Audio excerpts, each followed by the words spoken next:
everybody. We are here with Lily-Rose Depp and George McKay of the new film Wolf. How are you guys this morning? Good, how are you? Well, thank you. Your performances really carried this movie. I was really impressed with both of you.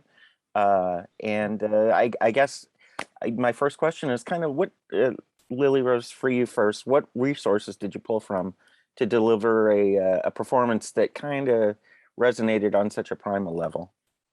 Well, thank you so much. I think there's the kind of like evident, cat research, like obviously watching a lot of like cat video, like wildcat videos and things like that, wildcats in their different states. I also have a cat at home, which, I will say is he's a lot less wild than my character is. I couldn't base it all off of him, but he definitely served as some inspiration. And then I think, beyond that, just it was kind of understanding the character on a human level, because I think in the end, without giving too much away, my character is one of the kind of most human ones at her core, at least in the time that we meet her in the movie. And so I think it was connecting to her on a human level and understanding the things that she had gone through to get to the place that she's at when we meet her. Mm. And just treating her with love and respect. I think it's pretty hard to play a character if you can't understand everything that they do, and sometimes even the impossibility of the place that they find themselves in. And so I think that it was connecting to that in a very kind of pure way that was important. And then also that informed, obviously how she connects to Jacob, and why they form such a special connection. Right. And George, same question for you.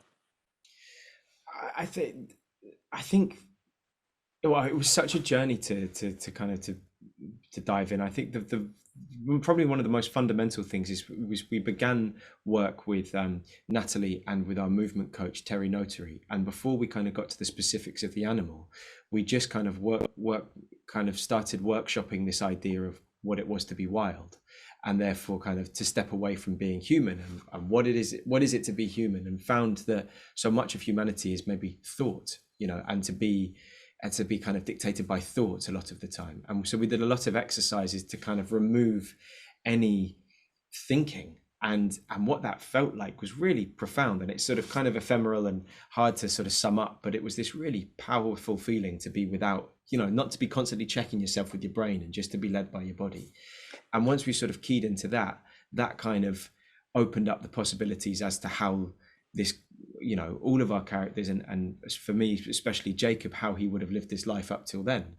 And then the next stage was the physicality, and that was kind of just basically just starting to have a go at it and seeing what felt good and what felt difficult, and how it could be made better, and just practice, in the end, just a lot of practice. And actually we'd had a week's rehearsal, and then the first series of lockdowns of the pandemic happened, and Oh, so the wow. film kind of got pushed. Wow. And obviously it was terrible happening to globally, and to come in between, but the one thing it did afford us was suddenly we had months and months and months to continue the work that we'd just begun, and we were going to take a 2 week break and kind of then carry on. And actually the fact that we had months in between really lent itself to kind of embedding that physicality. Yeah, Mhm. I loved what you said there about the humanity of the animals, Mm. and kind of switching that off, because that was kind of my next question, but I'm running out of time here.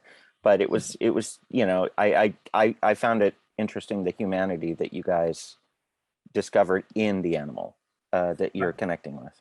I think like we were doing these exercises, and I remember Natalie, when we were working with Terry, said, "Can I do these exercises as well, so I know what what everyone's feeling?"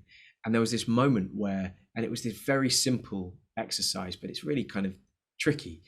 And it basically, there was this moment where Natalie was sat in the chair, and it was like her whole being opened. And I know that sounds really pretentious and kind of like a bit sort of nuts, but like it was amazing how without changing anything, everything changed, and the vibe in the room changed. And it was like that way that animals look at you, with a kind of vacancy, but also a sort of deep knowing. And it was Mm, somehow, we suddenly, to kind of experience it, was kind of like, okay, wow, that's what we want to try and mm. create.